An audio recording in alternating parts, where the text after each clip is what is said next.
ਸਤਿ ਸ਼੍ਰੀ ਅਕਾਲ। ਤੁਸੀਂ ਜੁੜੇ ਹੋਏ ਹੋ ਪੰਜਾਬੀ ਡੀਐਸਏ ਦੇ ਨਾਲ ਤੇ ਮੈਂ ਹਾਂ ਪ੍ਰਵੀਨ ਸ਼ਰਮਾ ਲੈ ਕੇ ਹਾਜ਼ਰ ਹਾਂ ਪ੍ਰੋਗਰਾਮ ਖਬਰ ਤੇ ਨਜ਼ਰ। ਖਬਰ ਤੇ ਨਜ਼ਰ ਪ੍ਰੋਗਰਾਮ ਦੇ ਵਿੱਚ ਕੀ ਅਹਿਮ ਤੇ ਕਈ ਖਾਸ ਖਬਰਾਂ ਨੂੰ ਲੈ ਕੇ ਚਰਚਾ ਕਰਨ ਦੇ ਲਈ ਜੁੜ ਚੁੱਕੇ ਨੇ ਪੰਜਾਬ ਤੋਂ ਸੀਨੀਅਰ ਪੱਤਰਕਾਰ ਅਤੇ ਪੰਜਾਬ ਦੇ ਮੁੱਦਿਆਂ ਤੇ ਧੜੱਲੇ ਦੇ ਨਾਲ ਗੱਲ ਰੱਖਣ ਵਾਲੇ ਦੀਪਕ ਸ਼ਰਮਾ ਚਨਾਰਥਲ ਜੀ। ਸ਼ਰਮਾ ਸਤਿ ਸ਼੍ਰੀ ਅਕਾਲ, ਸਵਾਗਤ ਹੈ ਜੀ ਪੰਜਾਬੀ ਡੀਐਸਏ ਤੇ। ਸਤਿ ਸ਼੍ਰੀ ਅਕਾਲ ਪ੍ਰਵੀਨ ਜੀ, ਸਾਰੇ ਦਰਸ਼ਕਾਂ ਨੂੰ ਸਰੋਤਿਆਂ ਨੂੰ ਪਿਆਰ ਭਰੀ ਸਤਿ ਸ਼੍ਰੀ ਅਕਾਲ। ਸਤਿ ਸ਼੍ਰੀ ਅਕਾਲ ਜੀ। ਪ੍ਰੋਗਰਾਮ ਦੇ ਵਿੱਚ ਅੱਗੇ ਵਧਣ ਤੋਂ ਪਹਿਲਾਂ ਧੰਨਵਾਦ ਕਰਦੇ ਚਲੀਏ ਸਪਾਂਸਰਸ ਦਾ ਜਿਹੜੇ ਜ਼ਰੀਆ ਬਣਦੇ ਨੇ ਇਹਨਾਂ ਪ੍ਰੋਗਰਾਮਾਂ ਨੂੰ ਤੁਹਾਡੇ ਤੱਕ ਪਹੁੰਚਾਉਣ ਦੇ ਲਈ। ਖਾਲਸਾ ਇੰਸ਼ੋਰੈਂਸ ਏਜੰਸੀ ਵਾਲੇ ਜਿਨ੍ਹਾਂ ਤੋਂ ਤੁਸੀਂ ਹਰ ਤਰੀਕੇ ਦੀ ਇੰਸ਼ੋਰੈਂਸ ਲੈ ਸਕਦੇ ਹੋ। ਇੰਸ਼ੋਰੈਂਸ ਬਾਰੇ ਪਤਾ ਕਰਨ ਦੇ ਲਈ ਇਹਨਾਂ ਦਾ ਨੰਬਰ ਹੈ 408-272-2500। ਇਹ 1992 ਤੋਂ ਲਗਾਤਾਰ ਇੰਸ਼ੋਰੈਂਸ ਬਿਜ਼ਨਸ ਦੇ ਵਿੱਚ ਸ਼ਾਨਦਾਰ ਸੇਵਾਵਾਂ ਦੇ ਰਹੇ ਨੇ ਤੇ ਅਮਰੀਕਾ ਭਰ ਦੇ ਵਿੱਚ ਇੰਸ਼ੋਰੈਂਸ ਕਰਦੇ ਨੇ। ਓਬਾਮਾ ਕੇਅਰ, ਮੈਡੀਕੇਅਰ ਜਾਂ ਫਿਰ ਕਵਰਡ ਕੈਲੀਫੋਰਨੀਆ ਬਾਬਤ ਪਾਲਿਸੀ ਕਰਵਾਉਣ ਦੇ ਲਈ, ਸਲਾਹ ਲੈਣ ਦੇ ਲਈ ਅੱਜ ਹੀ ਕਾਲ ਕਰੋ 408-272-2500 ਤੇ। ਟਰਕੀਅਨ ਇਮੀਗ੍ਰੇਸ਼ਨ ਲਾ ਫਰਮ ਵਾਲੇ ਜੇ ਟਰਕੀਆਣਾ ਟੌਰਨੀ ਟਰਕੀਆਣਾ ਦੇ ਨਾਲ ਤੁਸੀਂ ਯੂਐਸ ਇਮੀਗ੍ਰੇਸ਼ਨ ਬਾਬਤ ਕੋਈ ਵੀ ਸਲਾਹ ਕਰਨੀ ਹੈ, ਕੋਈ ਵੀ ਸਵਾਲ ਪੁੱਛਣਾ ਤੇ ਇਹਨਾਂ ਦਾ ਨੰਬਰ ਹੈ 4159090503। ਗੁਰਦੀਪ ਸਿੰਘ ਬਿਰਦੀ ਕਲੋਬਿਸ, ਮਨਦੀਪ ਸਿੰਘ, ਸੰਦੀਪ ਕੌਰ ਸੈਨ ਹੋਜ਼ੇ, ਅਮਰੀਕ ਸਿੰਘ ਅਟਵਾਲ, ਜਰਨੈਲ ਸਿੰਘ ਯੂਬਾ ਸਿਟੀ, ਗੁਰਨਾਮ ਸਿੰਘ ਐਂਟੀਲੋਪ ਤੇ ਜਰਨੈਲ ਸਿੰਘ ਸਿਆਟਲ ਤੋਂ। ਇਹਨਾਂ ਸਾਰੇ ਹੀ ਸਪਾਂਸਰਸ ਦਾ ਬਹੁਤ ਬਹੁਤ ਧੰਨਵਾਦ। ਤੇ ਜੇਕਰ ਤੁਸੀਂ ਵੀ ਪੰਜਾਬੀ ਡੀਐਸਏ ਦੇ ਇਹਨਾਂ ਪ੍ਰੋਗਰਾਮਾਂ ਨੂੰ ਸਪਾਂਸਰ ਕਰਨਾ ਚਾਹੁੰਦੇ ਹੋ ਤਾਂ ਸਟੂਡੀਓ ਦਾ ਨੰਬਰ ਹੈ 408-272-5200। ਅੱਜ ਦਾ ਇੱਕ ਖਬਰ ਤੇ ਨਜ਼ਰ ਪ੍ਰੋਗਰਾਮ ਸਾਲ 2025 ਦੀ 5 ਸਤੰਬਰ ਦਾ ਪ੍ਰੋਗਰਾਮ ਹੈ ਤੇ ਦਿਨ ਅੱਜ ਸ਼ੁੱਕਰਵਾਰ ਹੈ। ਖਬਰਾਂ ਦੀ ਸ਼ੁਰੂਆਤ ਕਰੀਏ ਪੰਜਾਬ ਦੇ ਵਿੱਚ ਆਏ ਹੜ੍ਹਾਂ ਤੋਂ ਤੇ ਉਸ ਤੋਂ ਬਾਅਦ ਮੁੱਖ ਮੰਤਰੀ ਸਾਹਿਬ ਦੀ ਵਿਗੜੀ ਸਿਹਤ ਤੋਂ। ਕਹਿੰਦੇ ਮਾਨ ਸਾਹਿਬ ਦੀ ਜਦੋਂ ਦੀ ਸਿਹਤ ਵਿਗੜੀ ਹੈ ਜੀ ਸ਼ਰਮਾ ਜੀ, ਉਦੋਂ ਤੋਂ ਕਈ ਤਰ੍ਹਾਂ ਦੀਆਂ ਚਰਚਾਵਾਂ ਪੰਜਾਬ ਦੇ ਸਿਆਸੀ ਗਲਿਆਰਿਆਂ ਦੇ ਵਿੱਚ ਤੇ ਪੰਜਾਬ ਦੇ ਵਿੱਚ ਚੱਲ ਪਈਆਂ ਨੇ ਜੀ। ਪ੍ਰਵੀਨ ਜੀ, ਬਿਲਕੁਲ ਕੇਜਰੀਵਾਲ ਹੋਰਾਂ ਦਾ ਦੌਰਾ ਤੈਅ ਕੀਤਾ ਹੋਇਆ ਸੀਗਾ ਕਿ ਜੀ ਉਹਨਾਂ ਨੂੰ ਘੁਮਾ ਕੇ ਲਿਆਉਣਗੇ ਮੁੱਖ ਮੰਤਰੀ ਭਗਵੰਤ ਮਾਨ। ਹਾਂਜੀ। ਤੇ ਉਸ ਦਿਨ ਕੇਜਰੀਵਾਲ ਆਏ, ਕਹਿੰਦੇ ਜੀ ਕਿ ਪੰਜਾਬ ਦੀ ਹਾਲਤ ਤਾਂ ਗੰਭੀਰ ਬਾਅਦ ਚੋਂ ਦੇਖੂਗਾ, ਪਹਿਲਾਂ ਮੁੱਖ ਮੰਤਰੀ ਦੀ ਹਾਲਤ ਜਾਣਨੀ, ਕਿਉਂਕਿ ਉਹਨਾਂ ਦੀ ਹਾਲਤ ਕਹਿੰਦੇ ਗੰਭੀਰ ਆ। ਸੋ ਇਸ ਘਰੇ ਚਲੇ ਗਏ ਤੇ ਬਾਅਦ ਚ ਉਹਨਾਂ ਨੇ ਦੱਸਿਆ ਕਿ ਵੀ ਉਹਨਾਂ ਦੇ ਡ੍ਰਿਪ ਲੱਗੀ ਆ, ਬੁਖਾਰ ਨਹੀਂ ਉਤਰ ਰਿਹਾ, ਜਿਹੀ ਖਬਰ ਆਈ ਜੀ। ਪਰ ਇਹਤਜਾਬ ਕਰਨ ਲਈ ਉਹਨਾਂ ਨੂੰ ਜਿਹੜੀਆਂ ਮੈਡੀਕਲ ਟੀਮਾਂ ਨੇ, ਡਾਕਟਰ ਟੀਮਾਂ ਨੇ, ਉਹ ਘਰੇ ਹੀ ਉਹਨਾਂ ਦੀ ਦੇਖ ਰੇਖ ਕਰ ਰਹੀਆਂ ਸੀ। ਅਚਾਨਕ ਕੱਲ ਦੁਪਹਿਰ ਤੋਂ ਬਾਅਦ ਇਹ ਖਬਰ ਆਉਣ ਲੱਗੀ ਕਿ ਉਹਨਾਂ ਦੀ ਸਿਹਤ ਜ਼ਿਆਦਾ ਨਾਸਾਜ਼ ਹੋ ਰਹੀ ਹੈ, ਇਸ ਲਈ ਉਹਨੂੰ ਹਸਪਤਾਲ ਲਿਜਾਣਾ ਪੈਣਾ ਜੀ। ਤੇ ਫਿਰ ਸ਼ਾਮ ਢਲਦਿਆਂ ਫੋਟੋਸ ਲਿਜਾਣ ਦੀਆਂ ਵੀਡੀਓ ਸਾਹਮਣੇ ਆ ਗਈਆਂ, ਤਸਵੀਰਾਂ ਸਾਹਮਣੇ ਆ ਗਈਆਂ ਜਿਸ 'ਚ ਉਹਨਾਂ ਨੇ ਮੂੰਹ ਤੇ ਮਾਸਕ ਪਾਇਆ ਹੋਇਆ ਸੀ ਤੇ ਉਹਨਾਂ ਨੂੰ ਅੰਦਰ ਲਿਜਾਇਆ ਗਿਆ। ਬੇਸ਼ੱਕ ਇੱਕ ਚੰਗੀ ਚੀਜ਼ ਇਹ ਲੱਗੀ ਕਿ ਉਹ ਤੁਰ ਕੇ ਗਏ। ਠੀਕ ਹੈ। ਸੋ ਇਹਦਾ ਮਤਲਬ ਉਹ ਇਸ ਸਥਿਤੀ 'ਚ ਹੈਗੇ ਨੇ ਕਿ ਹਾਂ ਉਹਨਾਂ ਨੂੰ ਤੁਰ ਕੇ ਗਏ ਤੇ ਇਹਦਾ ਮਤਲਬ ਸੰਭਾਲ ਹੋ ਸਕਦੀ ਹੈ, ਇਹ ਅੰਦਾਜ਼ਾ ਲਾਇਆ ਗਿਆ ਇਸ ਗੱਲ ਤੋਂ। ਫਿਰ ਜਦੋਂ ਫੋਰਟਿਸ ਦਾਖਲ ਹੋ ਗਏ ਤਾਂ ਇਹ ਵੀ ਹੋ ਗਿਆ ਕਿ ਹੁਣ ਚਲੋ ਇੱਕ ਟਾਈਮ ਦੋ ਟਾਈਮ ਬੁਲੇਟਿਨ ਤਾਂ ਆਇਆ ਕਰੂਗਾ, ਜਿਹੋ ਜਿਹਾ ਵੀ ਆਊਗਾ ਮੈਡੀਕਲ ਬੁਲੇਟਿਨ ਤਾਂ ਜਾਰੀ ਕਰਨਾ ਪਊਗਾ ਨਾ। ਹੁਣ ਹਸਪਤਾਲ ਖੋਲ ਲੈਂਦੇ ਸੀ। ਸੋ ਉੱਥੋਂ ਫਿਰ ਜਿਹੜੀ ਪਹਿਲੀ ਜਾਣਕਾਰੀ ਆਈ ਉਹਨਾਂ ਨੇ ਦਿੱਤਾ ਕਿ ਇਹਨਾਂ ਦਾ ਜਿਹੜਾ ਹਾਰਟ ਦੀ ਮਤਲਬ ਉਹ ਹੈ ਉਹ ਘਟੀ ਹੋਈ ਹੈ ਨਾ, ਤੇ ਇਸ ਲਈ ਮਤਲਬ ਕਿ ਉਹ ਹੌਲੀ ਧੜਕ ਰਿਹਾ ਦਿਲ, ਇਹ ਇੱਕ ਕਾਰਨ ਹੈ। ਤੇ ਫਿਰ ਮਤਲਬ ਕਿ ਬੁਖਾਰ ਦਾ ਹਵਾਲਾ ਵੀ ਆਇਆ, ਕੁਝ ਹੋਰ ਨੁਕਤਿਆਂ ਤੋਂ ਆਇਆ ਤੇ ਹੁਣ ਇਸ ਲਈ ਉਹ ਕਹਿੰਦੇ ਹਸਪਤਾਲ ਜੇਰੇ ਇਲਾਜ ਜੀ। ਪਰ ਪੰਜਾਬ 'ਚ ਬਰਾਬਰ ਪੈਰਲਲ ਚਰਚਾਵਾਂ ਜਦ ਗਰਮ ਹੋ ਜਾਂਦੇ, ਸਿਆਸਤ ਦੇ ਵਿੱਚ ਤਾਂ ਕੋਈ ਕੌਣ ਛੱਡਦਾ ਨਹੀਂ ਬੰਦਾ, ਜਦੇ ਉਹਦੀਆਂ ਕਈ ਆ ਜਾਂਦੇ ਨੇ। ਇੱਕ ਪਾਸੇ ਨੇੜਲੇ ਕੋਈ ਗੰਭੀਰ ਜਾਣਕਾਰੀ ਨਹੀਂ ਦੇ ਰਹੇ, ਦੂਸਰੇ ਪਾਸੇ ਜਿਹੜੇ ਹਵਾ 'ਚ ਲਿਖੇ ਹਰਫ ਨੇ ਉਹ ਇਹ ਕਹਿ ਰਹੇ ਨੇ ਕਿ ਬਈ ਇਹਦਾ ਮੁੱਖ ਮੰਤਰੀ ਬਦਲਣ ਦੀ ਤਿਆਰੀਆਂ ਹੋ ਗਈਆਂ ਜੀ। ਅੱਛਾ। ਦੂਜੇ ਪਾਸੇ ਕਹਿੰਦੇ ਜੀ ਕਿ ਉਹਨਾਂ ਨੂੰ ਖੂਨ ਦੀਆਂ ਉਲਟੀਆਂ ਆਈਆਂ ਜੀ, ਹੈ ਨਾ, ਤੇ ਜੀ ਕਿ ਉਹਨਾਂ ਦਾ ਲੀਵਰ ਬਹੁਤ ਜ਼ਿਆਦਾ ਗੜਬੜ ਕਰ ਗਿਆ ਜੀ। ਸੋ ਇਸ ਲਈ ਇਹ ਜਿਹੀਆਂ ਖਬਰਾਂ ਜਿਹੜੀਆਂ ਕਿਤੋਂ ਪੁਸ਼ਟੀ ਨਹੀਂ ਕੋਈ ਕਰਨ ਨੂੰ ਤਿਆਰ, ਪਰ ਇਹ ਖਬਰਾਂ ਹਵਾ 'ਚ ਤੈਰ ਰਹੀਆਂ ਪੰਜਾਬ ਦੀ। ਮੈਂ ਸਿਰਫ ਉਹ ਦਰਸ਼ਕਾਂ ਨਾਲ ਸਾਂਝੀਆਂ ਕਰਦਾ ਕਿ ਗੱਲਾਂ ਵੀ ਤੈਰ ਰਹੀਆਂ। ਸੋ ਜਿਹੜੀ ਦੂਸਰੀ ਚਰਚਾ ਉਹ ਤਾਂ ਇੱਥੋਂ ਤੱਕ ਹੈ ਜੀ, ਕੋਈ ਕਹਿੰਦਾ ਕਿ ਬਲਜਿੰਦਰ ਕੌਰ ਦੇ ਘਰੇ ਸਿਕਿਉਰਿਟੀ ਲੱਗੀ, ਕੋਈ ਕਹਿੰਦਾ ਨਿੱਜਰ ਦੇ ਘਰੇ ਸਿਕਿਉਰਿਟੀ ਲੱਗੀ, ਕੋਈ ਕਹਿੰਦਾ ਜੀ ਹਰਪਾਲ ਚੀਮਾ ਨਿੱਜਰ ਤੇ ਬੈਂਸ ਦਿੱਲੀ ਵੀ ਧਰਮ ਕਰ ਲਏ ਜੀ, ਹੈ ਨਾ, ਬੁਲਾ ਲਏ, ਕੀ ਕਹੀਏ, ਬੁਲਾ ਲਏ ਜੀ ਕਹਿੰਦੇ। ਸੋ ਅਜੇ ਕੋਈ ਵੀ ਕੋਈ ਦੱਸਣ ਨੂੰ ਤਿਆਰ ਨਹੀਂ ਗਾ। ਜਦੋਂ ਕਿ ਮੰਨਿਆ ਇਹ ਜਾ ਰਿਹਾ, ਜਿਹੜੇ ਸਿਆਸੀ ਪੰਡਤ ਨੇ ਉਹ ਕਹਿੰਦੇ ਵੀ ਕਿ ਕੇਜਰੀਵਾਲ ਨੂੰ ਇਹ ਤੋਂ ਨਵਾਣਾ, ਇਹ ਤੋਂ ਲਿਪਿਆ ਹੋਇਆ, ਇਹ ਤੋਂ ਡੰਡੋਤ ਕਰਦਾ ਬੰਦਾ ਤਾਂ ਪੰਜਾਬ 'ਚ ਲੱਭਣਾ ਨਹੀਂ ਹੋਰ। ਸਹੀ। ਹੁਣ ਸਾਰਾ ਸਿਸਟਮ ਇਹਦੇ ਨਾਲ ਸੈੱਟ ਆ, ਅਗਲਾ ਕਿਉਂ ਨਵੇਂ ਸਿਰੋਂ ਸਿਸਟਮ ਸੈੱਟ ਕਰੂਗਾ ਸਵਾ ਸਾਲ ਲਈ। ਹਾਂ, ਜੇ ਉਹਨਾਂ ਨੂੰ ਇਹ ਲੱਗਦਾ ਹੈ ਕਿ ਪੰਜਾਬ ਦੇ ਵਿੱਚ ਸਰਕਾਰ ਦੇ ਫੇਲੀਅਰ ਦੇ ਲਈ ਅਸੀਂ ਆਪਣੇ 60-70 MLA ਬਦਲਨੇ, ਕਿ ਦੇਖੋ ਵੀ ਤੁਹਾਡੇ ਹਲਕੇ ਦਾ ਇਹ ਨੁਮਾਇੰਦਾ ਫੇਲ ਹੋ ਗਿਆ ਇਸ ਲਈ ਅਸੀਂ ਬਦਲਤਾ, ਤੇ ਜੇ ਉਹ ਫਿਰ ਪੰਜਾਬ ਦਾ ਇੰਜਣ ਇਹ ਕਹਿਣਗੇ ਕਿ ਫੇਲ ਹੋ ਗਿਆ, ਫਿਰ ਉਹ ਕਹਿਣਗੇ ਅਸੀਂ ਇੰਜਣ ਬਦਲਤਾ। ਸੋ ਇਸ ਲਈ ਕੀ ਇਹ ਕੀਤਾ ਜਾ ਸਕਦਾ ਕਿ ਸਾਰਾ ਫੇਲੀਅਰ ਪਾਰਟੀ ਦੀਆਂ ਨਲਾਇਕੀਆਂ ਸਾਰੀਆਂ ਵਧੀਕੀਆਂ, ਸਾਰੀਆਂ ਕਮਜ਼ੋਰੀਆਂ ਭਗਵੰਤ ਮਾਨ ਦੇ ਸਿਰ ਪਾਤੀਆਂ ਜਾਣ, ਕਿਉਂਕਿ ਕੰਮ ਤਾਂ ਸਾਰਾ ਦਿੱਲੀ ਵਾਲਿਆਂ ਨੇ ਕਰਾਇਆ, ਹੁਕਮ ਤਾਂ ਸਾਰੇ ਉਹਨਾਂ ਦੇ ਚੱਲੇ ਨੇ। ਸਹੀ ਜੇ ਹੁਕਮਾਂ ਅਨੁਸਾਰ ਕੰਮ ਕੀਤੇ ਨੇ ਤਾਂ ਹੁਣ ਹੁਕਮਾਂ ਅਨੁਸਾਰ ਜੇ ਸਵਾਹ ਤੁਹਾਡੇ ਸਿਰ ਚ ਪਾਉਣਗੇ ਤਾਂ ਪਾਉਣੀ ਪਊਗੀ ਤੁਹਾਨੂੰ, ਫਿਰ ਪਵਾ ਲਿਓ। ਸਹੀ ਹੈ। ਜੇ ਤੁਸੀਂ ਪੰਜਾਬ ਵਾਲੇ ਪਾਸੇ ਖੜੇ ਹੁੰਦੇ, ਪੰਜਾਬ ਤੁਹਾਨੂੰ ਸਵਾਹ ਪਾਉਣ ਤੋਂ ਬਚਾ ਲੈਂਦਾ ਸਿਰ ਚ। ਤੋ ਇਸ ਲਈ ਇਹ ਸਥਿਤੀ ਵੀ ਬਣ ਸਕਦੀ ਹੈ, ਇਹਦੇ ਵਿੱਚ ਕੋਈ ਸ਼ੰਕੇ ਸ਼ੋਭੇ ਨਹੀਂ ਗਏ। ਜੇ ਉਹਨਾਂ ਨੂੰ ਲੱਗਿਆ ਕਿ ਇਸ ਤਰੀਕੇ ਨਾਲ ਅਸੀਂ ਲੋਕਾਂ 'ਚ ਜਾ ਸਕਦੇ ਹਾਂ, ਪਰ ਅੱਜ ਦੀ ਤਰੀਕ ਦੇ ਵਿੱਚ ਜਿਹੜੇ ਭਰੋਸੇਯੋਗਤਾ ਉਹ ਪਾਰਟੀਆਂ ਦੀ ਵੀ ਖਤਮ ਹੈ, ਚਿਹਰਿਆਂ ਦੀ ਵੀ ਖਤਮ ਹੈ। ਪੰਜਾਬ 'ਚ ਕੋਈ ਅਜਿਹੇ ਚਿਹਰੇ ਲੱਭਦੇ ਨਹੀਂ ਗਏ ਜਿਨ੍ਹਾਂ ਤੇ ਲੋਕ ਭਰੋਸਾ ਕਰ ਸਕਣ ਕਿਸੇ ਵੀ ਪਾਰਟੀ। ਸੁਖਬੀਰ ਬਾਦਲ ਆਪਣੇ ਦਮ ਤੇ ਆਪਣੀ ਪੈਠ ਬਣਾਉਣ ਦੀ ਕੋਸ਼ਿਸ਼ ਕਰ ਰਹੇ ਨੇ, ਪੈਸੇ ਫੜਾ ਆ ਕਰ ਵਿੱਚ ਵਿਚਰ, ਹੈ ਨਾ, ਤੇ ਕਈ ਮੰਤਰੀ ਕੋਈ ਟੋਕਰਾ ਢੋ ਰਿਹਾ, ਕੋਈ ਬੋਰੀ ਚੱਕੀ ਫਿਰਦਾ, ਕੋਈ ਕਿਸ਼ਤੀਆਂ ਲੈ ਕੇ ਜਾ ਰਿਹਾ, ਉਹ ਆਪਣੇ ਆਪਣੇ ਖੇਤਰ 'ਚ ਦਿਖਾਉਣ ਦੀ ਕੋਸ਼ਿਸ਼ ਬਹੁਤ ਕਰ ਰਹੇ ਨੇ ਕਿ ਅਸੀਂ ਧਰਾਤਲ ਤੇ ਕੰਮ ਕਰ ਰਹੇ ਹਾਂ, ਹੈ ਨਾ। ਪਰ ਸੁਖਬੀਰ ਸਿੰਘ ਬਾਦਲ ਹੋਰੀ ਜੇ ਵਿਰੋਧੀ ਧਿਰ ਦਾ ਰੋਲ ਇਹ ਸਹੀ ਨਿਭਾ ਦੇਣ, ਹੈ ਨਾ, ਤਾਂ ਉਹ ਵੱਡਾ ਕੰਮ ਹੈ। ਜੇ ਇਹਨਾਂ ਦੇ ਮੰਤਰੀ ਸੰਤਰੀਆਂ ਨੇ ਆਪਣੇ ਸਮੇਂ ਸਹੀ ਕੰਮ ਕੀਤਾ ਹੁੰਦਾ ਤਾਂ ਉਹ ਉਹਨਾਂ ਦਾ ਰੋਲ ਹੋਣਾ ਸੀ, ਅੱਜ ਇਹ ਹਾਲਤ ਨਾ ਹੁੰਦੀ। ਜੇ ਮੁੱਖ ਮੰਤਰੀ ਭਗਵੰਤ ਮਾਨ ਨੇ ਆਪਣਾ ਕੰਮ ਚੱਜ ਨਾਲ ਕੀਤਾ ਹੁੰਦਾ, ਕਿਸੇ ਕਲਿੱਪ ਵਾਲੀ ਨਾਲ ਗੱਲ ਲਾਉਣਾ ਪੈਂਦਾ, ਨਾ ਭੁੰਜੇ ਬੈਠ ਕੇ ਰੋਟੀ ਖਾਣੀ ਪੈਂਦੀ। ਕਹਿੰਦੇ ਜੀ ਥਕਾਵਟ ਹੋ ਗਈ, ਫੋਰਟਿਸ ਨੇ ਕਿਹਾ ਕਿ ਥਕਾਵਟ ਹੋ ਗਈ। ਕਿਉਂ ਭਾਈ, ਹੁਣ ਗੱਡੀ 'ਚ ਜਾਣਾ ਪੈ ਗਿਆ ਤਾਂ ਕਰਕੇ, ਚੌਪਰ ਦੀ ਆਦਤ ਪੈ ਗਈ ਸੀ। ਸਹੀ ਗੱਲ। ਨੰਗੇ ਪੈਰ ਤੁਰ ਲਏ ਤਾਂ ਕਰਕੇ, ਰੈੱਡ ਕਾਰਪੇਟ ਤੇ ਤੁਰਨ ਦੀ ਆਦਤ ਪੈ ਗਈ ਸੀ, ਹੈ ਨਾ। ਕਿਹੜੀ ਗੱਲ ਦੀ ਥਕਾਵਟ?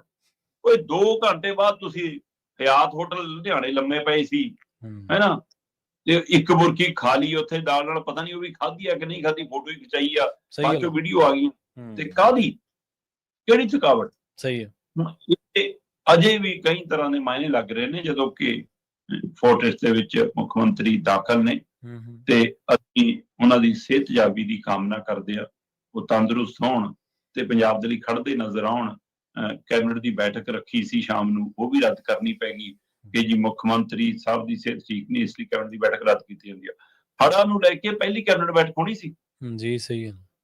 ਤੁਸੀਂ ਇੱਥੋਂ ਦਾ ਲਾ ਲਓ, 12-13 ਅਗਸਤ ਦੀ ਹੜ੍ਹਾਂ ਦੀ ਪ੍ਰਕਿਰਿਆ ਸ਼ੁਰੂ ਹੋਈ ਹੈ, ਤੇ ਇਹਨਾਂ ਦਿਨਾਂ ਤੱਕ ਆਉਂਦੇ ਲਗਭਗ ਮਹੀਨੇ ਨੂੰ ਜਾ ਢੁਕਣ ਵਾਲੀ ਗੱਲ ਆ, ਤੇ ਤੁਸੀਂ ਪਹਿਲੀ ਬੈਠਕ ਕਰ ਰਹੇ ਹੋ ਤੇ ਉਹ ਵੀ ਤੁਹਾਨੂੰ ਅੱਗੇ ਪਾਉਣੀ ਪੈ ਗਈ। ਮਤਲਬ ਪਾਰਟੀ 'ਚ ਕੋਈ ਸੈਕਿੰਡ ਨੰਬਰ ਦਾ ਲੀਡਰ ਹੀ ਨਹੀਂ ਹੈਗਾ। ਸਹੀ ਹੈ। ਜਿਹੜਾ ਜਿਹਦੀ ਅਗਵਾਈ 'ਚ ਕੈਬਨਿਟ ਦੀ ਬੈਠਕ ਹੋ ਸਕੇ। ਮੰਤਰੀ ਆਪ ਕੋਈ ਸਾਂਝੇ ਤੌਰ ਤੇ ਫੈਸਲਾ ਲੈਣ ਦਾ ਦਮ ਨਹੀਂ ਰੱਖਦੇ। ਉਹ ਬਈ ਉੱਥੇ ਵੀ ਭਗਵੰਤ ਮਾਨ ਨੂੰ ਸਕ੍ਰਿਪਟ ਦੇਣੀ ਸੀ ਦਿੱਲੀ ਵਾਲਿਆਂ ਨੇ, ਹੁਣ ਦੇ ਲੋ ਕਿਸੇ ਨੂੰ, ਹਰਪਾਲ ਚੀਮਾ ਨੂੰ ਜਾਂ ਅਮਨ ਅਰੋੜੇ ਨੂੰ, ਕਿਸੇ ਨੂੰ ਦੇ ਲੋ, ਪਰ ਤੁਸੀਂ ਕੋਈ ਫੈਸਲਾ ਤਾਂ ਲਓ। ਇਸ ਲਈ ਇਹਨਾਂ ਲਈ ਪੰਜਾਬ ਕਿੰਨਾ ਅਹਿਮੀਅਤ ਹੈ ਉਹਦਾ ਅੰਦਾਜ਼ਾ ਇਸ ਗੱਲ ਤੋਂ ਜੀ ਬਿਲਕੁਲ। ਤੇ ਅਗਲੀ ਗੱਲ ਕਰੀਏ, ਸ਼ਾਇਦ ਉਸੇ ਗੱਲ ਦਾ ਕਿਤੇ ਜਿਹੜਾ ਮਾਨਸਿਕ ਬੋਝ ਹੈ ਉਹੀ ਤਾਂ ਨਹੀਂ ਮੁੱਖ ਮੰਤਰੀ ਨੂੰ ਤੰਗ ਕਰ ਰਿਹਾ ਕਿ ਉਹਦੇ ਕਰਕੇ ਬਿਮਾਰ ਹੋ ਗਏ। ਹੁਣ ਖਬਰ ਇਹ ਕਹਿੰਦੀ ਹੈ ਵੀ ਪੰਜਾਬ ਨੂੰ ਡੁਬਾਉਣ ਦੇ ਵਿੱਚ ਮੁੱਖ ਮੰਤਰੀ ਦੀ ਸਹਿਮਤੀ ਸੀ। ਇਹ ਜੀ ਸਿੱਧਾ ਦੋਸ਼ ਬੀਬੀਐਮਬੀ ਨੇ ਬੜਿਆ। ਬੀਬੀਐਮਬੀ ਕਹਿੰਦੀ ਕਿ ਅਸੀਂ ਜਿੰਨਾ ਡੈਮਾਂ ਤੋਂ ਪਾਣੀ ਛੱਡਿਆ ਤੁਹਾਡੇ ਮੁੱਖ ਮੰਤਰੀ ਨੂੰ ਦੱਸ ਕੇ ਸਹਿਮਤੀ ਨਾਲ ਛੱਡਿਆ। ਅੱਛਾ, ਇਹਦਾ ਮਤਲਬ ਮੁੱਖ ਮੰਤਰੀ ਸਾਹਿਬ ਤਾਂ ਤੁਸੀਂ ਨਾਲ ਰਲੇ ਹੋ। ਪਤਾ ਸੀ ਤੁਹਾਨੂੰ? ਤੁਸੀਂ ਬੀਬੀਐਮਬੀ ਨੂੰ ਪਹਿਲਾਂ ਕਹਿੰਦੇ ਸੀ ਹਰਿਆਣੇ ਨੂੰ ਜਾਣ ਨਹੀਂ ਦੇਣਾ, ਮੈਂ ਰੋਕ ਲਿਆ ਪਾਣੀ, ਹੁਣ ਕਹਿ ਕੇ ਦਰਿਆਵਾਂ 'ਚ ਪਹਿਲਾਂ 4 ਮਹੀਨੇ ਛੁਡਾ ਲੈਣਾ ਸੀ ਪਾਣੀ। ਆਪਾਂ ਲਗਾਤਾਰ ਇਸ ਪਹਿਲੂ ਤੇ ਗੱਲ ਕਰਦੇ ਆਏ ਹਾਂ ਪ੍ਰਵੀਨ ਜੀ ਕਿ ਜਦੋਂ ਅੱਜ ਟੈਕਨੋਲੋਜੀ ਇਸ ਹੱਦ ਦੀ ਹੈ ਕਿ ਇੱਕ ਇੱਕ ਬੂੰਦ ਦਾ ਪਤਾ ਹੁੰਦਾ ਹੈ ਕਿ ਇੰਨੀਆਂ ਬੂੰਦਾਂ ਡਿੱਗਣੀਆਂ, ਇੰਨਾ ਮੀਂਹ ਪੈਣਾ, ਇਸ ਖੇਤਰ 'ਚ ਇੰਨਾ ਪੈਣਾ, ਉਹਦੇ ਨਾਲ ਇੰਨਾ ਪਾਣੀ ਇਸ ਥਾਂ ਤੋਂ ਆਉਣਾ ਤੇ ਡੈਮ 'ਚ ਇੰਨਾ ਪਾਣੀ ਭਰਨਾ। ਬਿਲਕੁਲ ਫਿਰ ਉਹਦਾ ਆਰਡਰ ਪਹਿਲਾਂ ਹੀ ਹੋਇਆ। ਦੂਸਰੀ ਗੱਲ, ਲਗਾਤਾਰ ਇਹ ਗੱਲ ਹੋ ਰਹੀ ਹੈ ਕਿ ਇਹ ਜੀ ਕੁਦਰਤੀ ਹੜ੍ਹ ਨੇ ਜੀ।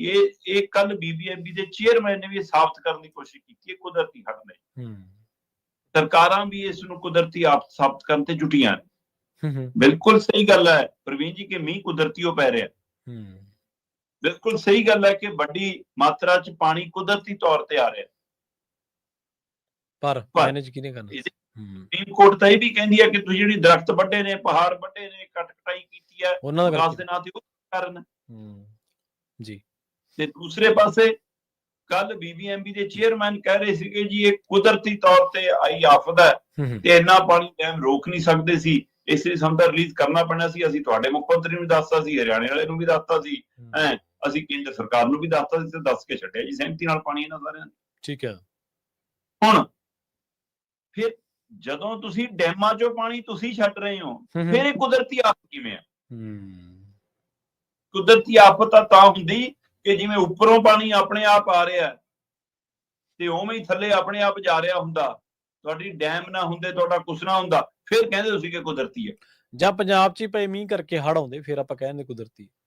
ਬਿਲਕੁਲ ਵਿੰਜੀ, ਜਦੋਂ ਇਹ ਗੱਲ ਸਾਬਤ ਹੋ ਚੁੱਕੀ ਆ ਕਿ ਕਿਸੇ ਵੀ ਨਦੀ ਨੂੰ, ਦਰਿਆ ਨੂੰ ਜਿਉਂਦਿਆਂ ਰੱਖਣ ਲਈ ਉਹਦੇ ਵਿੱਚ 20 ਤੋਂ 25% ਪਾਣੀ ਚੱਲਦਾ ਰਹਿਣਾ ਚਾਹੀਦਾ ਤੇ ਤੁਸੀਂ ਸਾਲ ਦੇ 10 ਮਹੀਨੇ ਤਾਂ ਉਹਦੇ ਵਿੱਚ ਬੂੰਦ ਨਹੀਂ ਜਾਣ ਦਿੰਦੇ। ਮਤਲਬ ਪੈਰ ਨਹੀਂ ਡੁੱਬਦੇ ਪੂਰੇ ਜੇ ਕਿਸੇ ਨੇ ਪਾਰ ਕਰਨਾ ਹੋਵੇ। ਸਹੀ ਹੈ। ਤੇ ਹੁਣ ਤੁਸੀਂ ਕਹਿੰਦੇ ਹੋ ਕਿ ਲੋਕਾਂ ਦੀਆਂ ਛੱਤਾਂ ਤੱਕ ਤੋਂ ਪਾਣੀ ਫਿਰ ਗਿਆ। ਫਿਰ ਜਦੋਂ ਤੁਹਾਨੂੰ ਪਤਾ ਹੈ, ਤੁਸੀਂ ਕਹਿੰਦੇ 1988 ਤੋਂ ਵੀ ਵੱਧ ਪਾਣੀ ਦੀ ਆਮਦ ਹੈ ਜੀ, 2023 ਵਾਲੇ ਹੜ੍ਹ ਦੇ ਸਮੇਂ ਜਿੰਨਾ ਪਾਣੀ ਸੀ ਉਹਦੇ ਨਾਲ ਵੀ ਵੱਧ ਆਮਦ ਹੈ ਜੀ, ਤੇ ਫਿਰ ਤੁਸੀਂ ਨਾ 88 ਤੋਂ ਸਿੱਖਿਆ ਕੁਛ, ਨਾ 23 ਤੋਂ ਸਿੱਖਿਆ। ਸਹੀ ਗੱਲ। ਤੁਸੀਂ ਸਿੱਖਿਆ ਕੀ ਜੀ? ਜਦੋਂ ਤੁਹਾਡੇ ਕੋਲ ਪਤਾ ਹੈ ਕਿ ਅਗਲੇ 15 ਦਿਨਾਂ ਚ ਇੰਨਾ ਪਾਣੀ ਹੈ, ਅਗਲੇ 20 ਦਿਨਾਂ ਚ ਇੰਨਾ, ਉਹ ਤੁਹਾਨੂੰ ਪਤਾ ਡੈਮ ਦੁਆਰਾ ਭਰ ਜਾਣਗੇ, ਤਾਂ 2 ਮਹੀਨੇ ਪਹਿਲਾਂ ਉਹਨੂੰ ਅੱਧੇ ਤੋਂ ਵੱਧ ਖਾਲੀ ਕਰ ਲਓ। ਸਹੀ। ਇਹ ਤਾਂ ਆਮ ਸਮਝ ਆਉਂਦੀ ਹੈ ਗੱਲ। ਤੇ ਕਿਹੜੀ ਸਾਇੰਸ ਸੀ ਜਿਹੜੀ, ਮਤਲਬ ਕਿ ਇਹਦਾ ਮਤਲਬ ਤਾਂ ਤੁਸੀਂ ਡਬਾਉਣ ਵਾਲਿਆਂ ਤੇ ਰਾਜ ਸਾਰੇ ਸ਼ਾਮਲ ਸੀ, ਤੁਹਾਨੂੰ ਪਤਾ ਸੀ। BBMB ਸਣੇ, ਕੇਂਦਰ ਸਣੇ ਮੁੱਖ ਮੰਤਰੀ ਭਗਵੰਤ ਮਾਨ ਜੀ ਨੂੰ ਜਵਾਬ ਦੇਣਾ ਚਾਹੀਦਾ ਕਿ ਕੀ ਤੁਹਾਡੇ ਸਾਰਿਆਂ ਦੇ ਉੱਤੇ ਇਰਾਦੇ ਕਤਲ ਦੇ ਕੇਸ ਨਹੀਂ ਹੋਣੇ ਚਾਹੀਦੇ? ਸਹੀ। ਤੁਸੀਂ ਇਸ ਤੇ ਕਹਿੰਦੇ ਜੀ ਮੁੱਖ ਮੰਤਰੀ ਸਾਹਿਬ ਨੂੰ, ਸਾਡਿਆਂ ਨੂੰ ਸੁਣ ਲਓ, ਉਹ ਕਹਿੰਦੇ ਵੀ 40-45 ਬੰਦੇ ਮਰੇ ਨੇ ਜੀ, ਐਡਾ ਬੜਾ ਨੁਕਸਾਨ ਨਹੀਂ, ਮਤਲਬ 40-45 ਬੰਦਿਆਂ ਨੂੰ ਬੰਦੇ ਨਹੀਂ। ਕਮਾਲ ਦੀ ਗੱਲ ਹੈ, ਸ਼ਰਮ ਦਾ ਘਾਟਾ। ਰਾਜ ਦੀ ਅਰਦਸਾਈ ਨਾਲ ਇੰਟਰਵਿਊ ਹੈ ਮੁੱਖ ਮੰਤਰੀ ਸਾਹਿਬ ਦੀ ਸੜਾਂ ਨੂੰ ਲੈ ਕੇ। ਹਾਂਜੀ ਹੈਗੀ ਹੈ, ਸੁਣੀ ਹੈ ਮੈਂ ਵੀ। ਬਿਲਕੁਲ ਪੰਜਾਬ ਦੇ ਲੜਖੜਾਂ ਦੀ ਇੰਟਰਵਿਊ ਹੈ ਉਹ। ਸਹੀ ਗੱਲ ਹੈ, ਬਿਲਕੁਲ ਸਹੀ ਹੈ। ਹੁਣ ਉਹ ਕਿਹੜੀ ਹੈ ਇੰਟਰਵਿਊ, ਕਿਸ ਸਥਿਤੀ 'ਚ ਇੰਟਰਵਿਊ? ਜਦੋਂ ਤੁਹਾਡੇ ਕੋਲ ਸ਼ਬਦ ਤੁਹਾਡੀ ਜੀਭ ਤੇ ਟਿਕ ਨਹੀਂ ਰਹੇ। ਸਹੀ ਹੈ।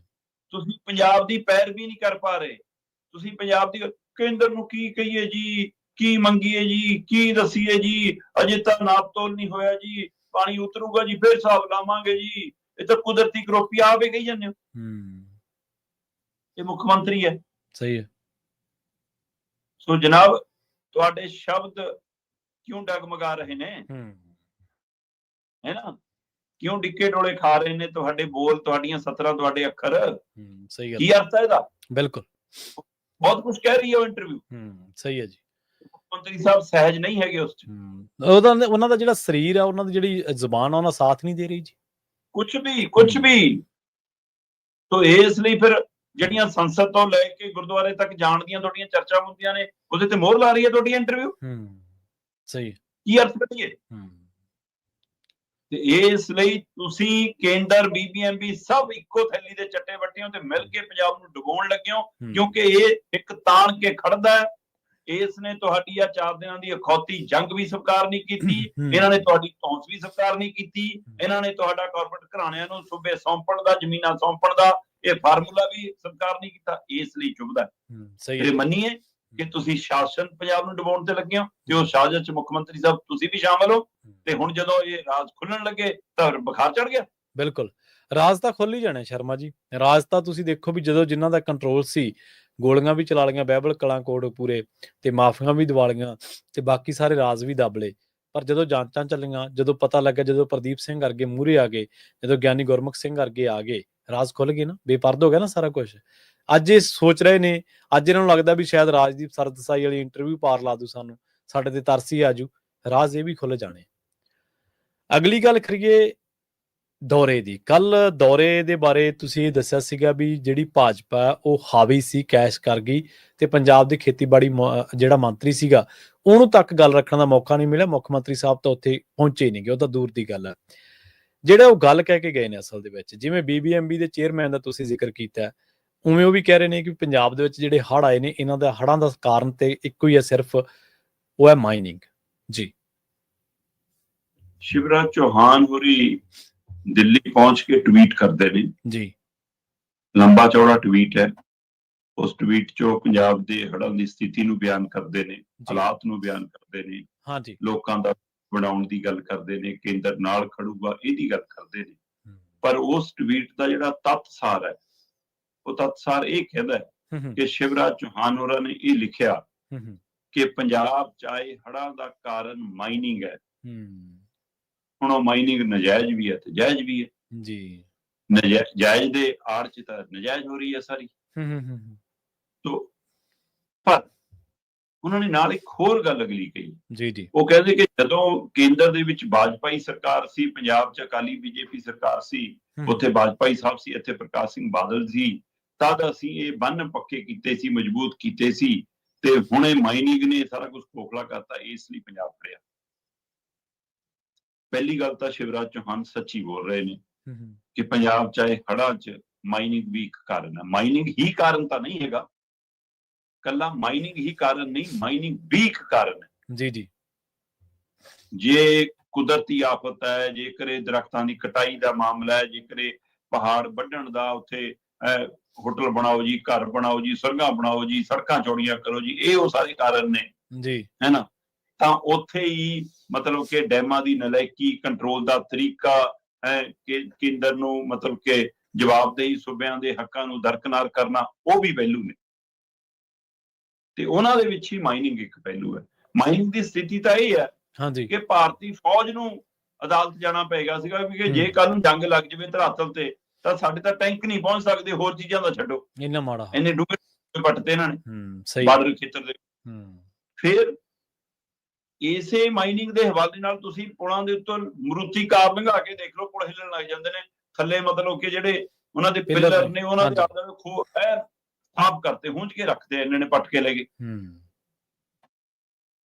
ਇਸ ਸਥਿਤੀ ਦੇ ਵਿੱਚ ਜੀ ਜਦੋਂ ਮਾਈਨਿੰਗ ਇਸ ਕਦਰ ਹੋ ਰਹੀ ਆ ਤੇ ਫਿਰ ਰੋਕਣ ਲਈ ਕੌਣ ਹੁੰਦਾ ਜੀ?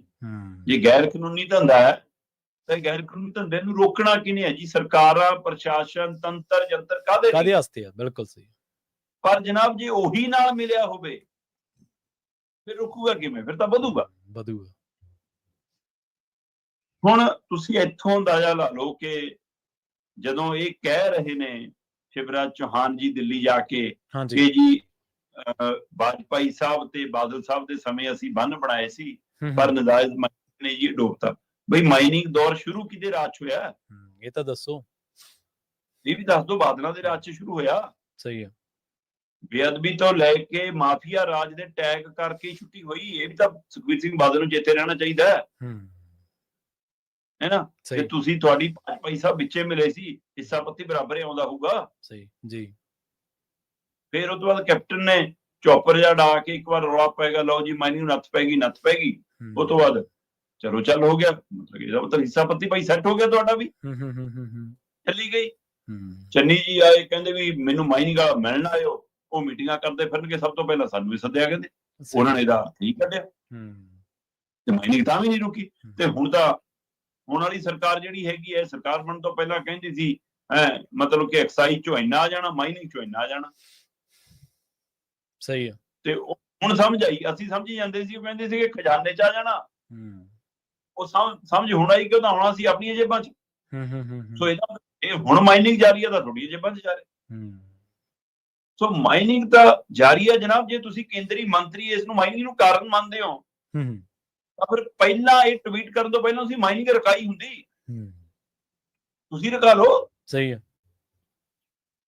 BSF ਦੇ ਕੋਲ, ਕੇਂਦਰ ਦੇ ਕੋਲ 50 ਕਿਲੋਮੀਟਰ ਦਾਇਰਾ ਕਬਜ਼ੇ ਹੇਠ ਹੈ ਜੀ।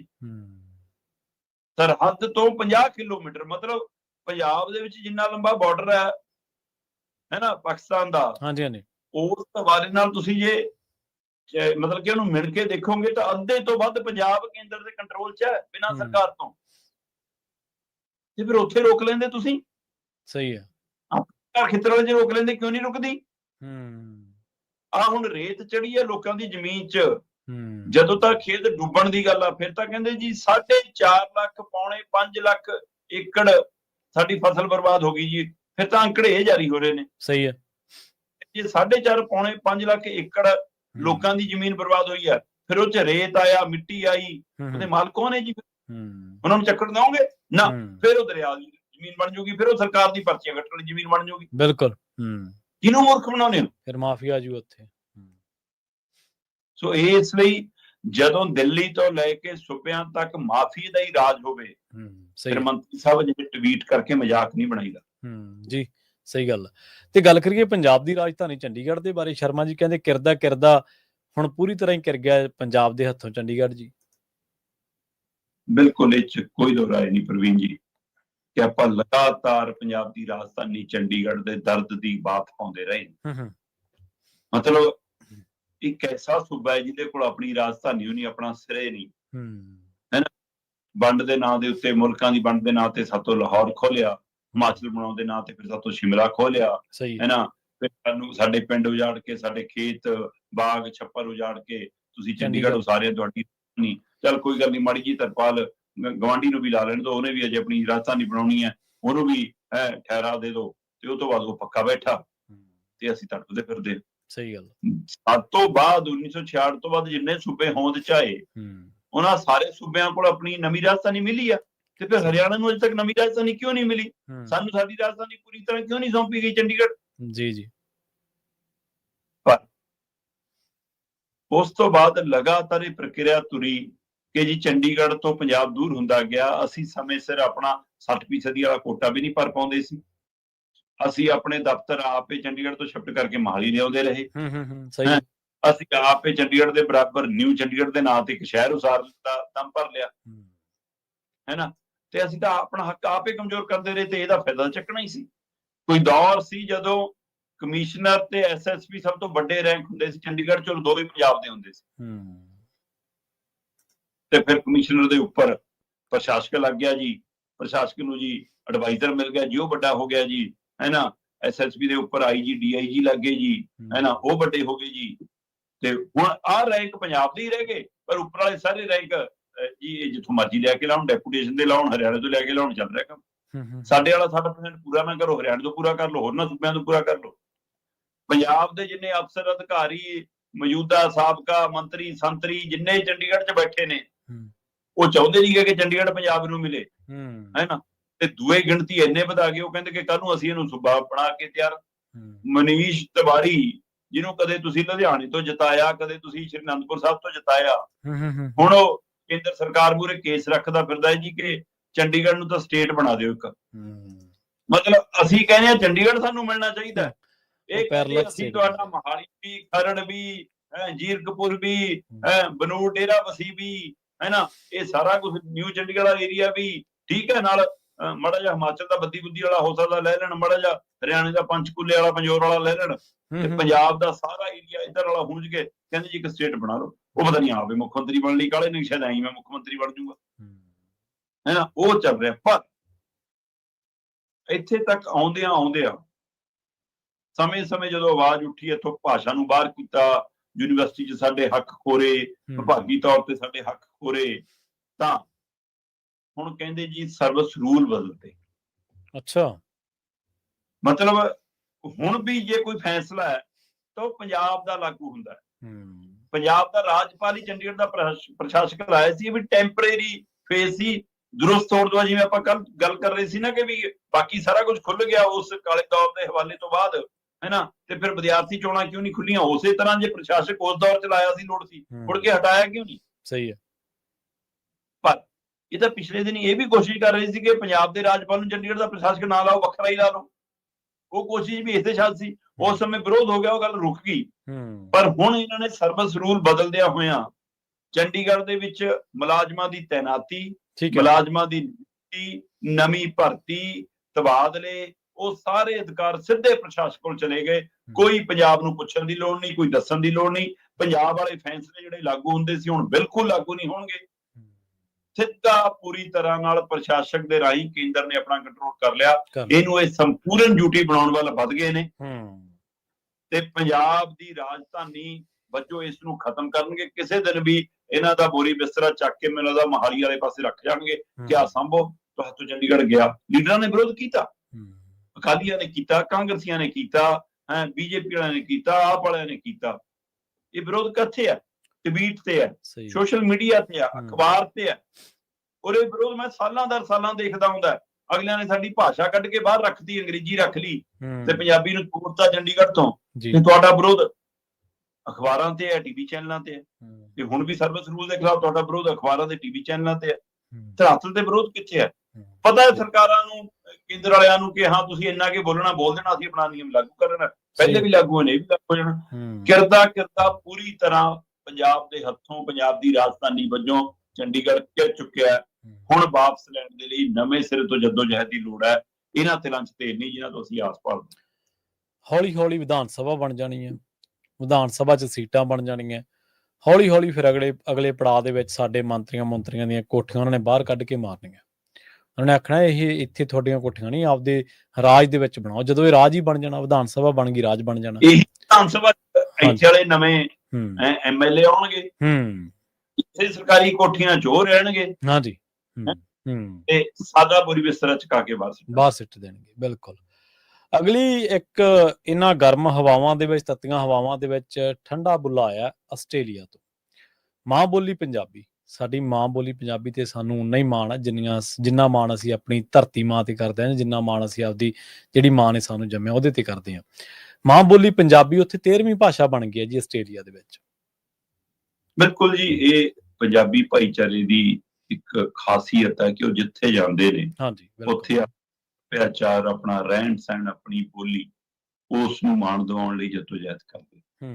ਇੱਕ ਪਾਸੇ ਆਪਾਂ ਆਪਣੀ ਪੰਜਾਬ ਦੀ ਰਾਜਧਾਨੀ ਦੀ ਗੱਲ ਕਰ ਰਹੇ, ਜਿੱਥੋਂ ਸਿਆਸਤਦਾਨਾਂ ਨੇ ਤਿਲਾਂਜਲੀ ਦਵਾਤੀ ਸਾਡੀ ਬੋਲੀ ਨੂੰ। ਦੂਏ ਪਾਸੇ ਕੈਨੇਡਾ ਦੇ ਵਿੱਚ ਜਿਸ ਕਦਰ ਮਾਣ ਹੈ, ਅਮਰੀਕਾ ਵਰਗੇ ਮੁਲਕਾਂ 'ਚ ਪੰਜਾਬੀਆਂ ਨੇ ਆਪਣੀ ਥਾਂ ਬਣਾਈ ਹੈ ਨਾ, ਉਸੇ ਤਰੀਕਾ ਕਰਨ ਨਾਲ ਹੁਣ ਆਸਟ੍ਰੇਲੀਆ 'ਚ ਆਪਣੀ ਗਿਣਤੀ ਬਹੁਤ ਵੱਧ ਰਹੀ ਹੈ। ਕੰਮਕਾਰ ਪੱਖੋਂ ਵੀ, ਵਿਦਿਆਰਥੀ ਪੱਖੋਂ ਵੀ, ਪਹਿਲਾਂ ਤੋਂ ਗਏ ਵੀ, ਹੁਣ ਚਾਰੇ ਮਾਪੇ ਵੀ। ਸੋ ਉੱਥੇ ਜਦੋਂ ਪੰਜਾਬੀ ਭਾਈਚਾਰੇ ਦੀ ਗਿਣਤੀ ਵੱਧਦੀ ਹੈ ਤਾਂ ਪੰਜਾਬੀ ਸੱਭਿਆਚਾਰ ਦਾ ਪਸਾਰਾ ਵੀ ਨਾਲੇ ਵੱਧਦਾ, ਤੇ ਉਹ ਪਸਾਰਾ ਵਧਣ ਦੇ ਨਾਲ ਫਿਰ ਲੋੜਾਂ ਵੀ ਵੱਧਦੀਆਂ। ਫਿਰ ਆਮ ਸਧਾਰਨ ਬੰਦਾ ਜਿਹੜੀਆਂ ਉੱਥੇ ਦੀਆਂ ਹੋਰ ਭਾਸ਼ਾਵਾਂ ਤੋਂ ਉਨੀ ਤਵੱਕੋ ਨਹੀਂ ਰੱਖਦਾ, ਉਨਾ ਵਾਕਫ ਨਹੀਂ ਹੈਗਾ, ਉਨੀ ਸਮਝ ਨਹੀਂ ਰੱਖਦਾ, ਫਿਰ ਉਹ ਆਪਣੀ ਬੋਲੀ ਦੇ ਵਿੱਚ ਸਹੂਲਤਾਂ ਭਾਲਦਾ। ਤੇ ਉੱਥੋਂ ਦੀਆਂ ਸਰਕਾਰਾਂ ਇਹ ਹੱਕ, ਇਹ ਅਰਥ ਸਮਝਦੀਆਂ ਨੇ ਕਿ ਹਾਂ ਇਹਨਾਂ ਦਾ ਹੱਕ ਵੀ ਹੈ ਤੇ ਇਹਨਾਂ ਨੂੰ ਉਸ ਭਾਸ਼ਾ 'ਚ ਸਾਰਾ ਕੁਝ ਉਪਲਬਧ ਕਰਾਉਣਾ ਸਾਡੀ ਜ਼ਿੰਮੇਵਾਰੀ ਵੀ ਹੈ। ਸੋ ਉਸੇ 'ਚੋਂ ਇਹ ਪਹਿਲ ਕਦਮੀ 'ਚੋਂ ਇਹ ਗੱਲ ਉੱਪਰੀ ਕਿ ਉੱਥੇ ਹੁਣ 13ਵੀਂ ਭਾਸ਼ਾ ਵਜੋਂ ਮਾਂ ਬੋਲੀ ਪੰਜਾਬੀ ਨੂੰ ਆਸਟ੍ਰੇਲੀਆ 'ਚ ਮਾਨਤਾ ਮਿਲੀ ਹੈ। ਔਰ ਇਹ ਇਕੱਲੀ ਮਾਨਤਾ ਕਾਗਜ਼ੀ ਜਾਂ ਬੋਰਡਾਂ ਦੇ ਉੱਤੇ ਜਾਂ ਬੈਨਰਾਂ ਦੇ ਉੱਤੇ ਜਾਂ ਸਾਈਨ ਬੋਰਡਾਂ ਦੇ ਉੱਤੇ, ਦਫ਼ਤਰਾਂ ਦੇ 'ਚ ਲਿਖਣ ਲਈ ਚਿੱਠੀ ਪੱਤਰ ਤੱਕ ਸੀਮਤ ਨਹੀਂ ਹੈ। ਉਸ ਨੂੰ ਬਕਾਇਦਾ ਤੌਰ ਤੇ ਵਿੱਦਿਅਕ ਸਿਲੇਬਸ ਦੇ ਵਿੱਚ ਸ਼ਾਮਲ ਕੀਤਾ। ਇਹ ਚੰਗੀ ਪਹਿਲ ਕਦਮੀ। ਸੋ ਆਉਂਦੇ ਸਮੇਂ 'ਚ ਅਸੀਂ ਮੰਨ ਸਕਦੇ ਹਾਂ ਕਿ ਆਸਟ੍ਰੇਲੀਆ ਦੇ ਵਿੱਚ ਅਸੀਂ ਮੁੱਢਲੇ ਪੰਜਾਂ 'ਚ ਵੀ ਕਿਸੇ ਸਮੇਂ ਨਜ਼ਰ ਆ ਸਕਦੇ ਹਾਂ, ਜਿਸ ਕਦਰ ਉੱਥੇ ਸ਼ਿੱਦਤ ਨਾਲ ਪੰਜਾਬੀ ਲੱਗੇ ਹੋਏ ਨੇ ਆਪਣੀ ਮਾਂ ਬੋਲੀ ਦੀ ਪ੍ਰਫੁੱਲਤਾ ਲਈ। ਸੋ ਆਸਟ੍ਰੇਲੀਆ 'ਚ ਹੁਣ 13ਵੀਂ ਭਾਸ਼ਾ ਵਜੋਂ ਪੰਜਾਬੀ ਨੂੰ ਮਾਨਤਾ ਮਿਲੀ ਹੈ ਜੀ, ਔਰ ਵਿੱਦਿਅਕ ਸਿਲੇਬਸ ਦਾ ਹਿੱਸਾ ਬਣ ਗਈ। ਵਾਹ ਜੀ, ਚਲੋ ਚੰਗੀ ਗੱਲ ਹੈ। ਸ਼ਰਮਾ ਜੀ, ਇਹਨਾਂ ਖਾਸ ਖਬਰਾਂ ਤੇ ਖਾਸ ਜਾਣਕਾਰੀਆਂ ਦੇ ਲਈ ਤੁਹਾਡਾ ਬਹੁਤ ਬਹੁਤ ਧੰਨਵਾਦ ਜੀ। ਸਤਿ ਸ਼੍ਰੀ ਅਕਾਲ। ਬਹੁਤ ਸ਼ੁਕਰੀਆ। ਸਤਿ ਸ਼੍ਰੀ ਅਕਾਲ। ਸਤਿ ਸ਼੍ਰੀ ਅਕਾਲ। ਪ੍ਰੋਗਰਾਮ ਖਬਰ ਤੇ ਨਜ਼ਰ ਨੂੰ ਆਪਾਂ ਇੱਥੇ ਸਮਾਪਤ ਕਰਾਂਗੇ। ਤੁਹਾਡਾ ਸਾਰਿਆਂ ਦਾ ਵੀ ਬਹੁਤ ਧੰਨਵਾਦ। ਸਤਿ ਸ਼੍ਰੀ ਅਕਾਲ। ਜੁੜੇ ਰਹੋ ਪੰਜਾਬੀ ਰੇਡੀਓ।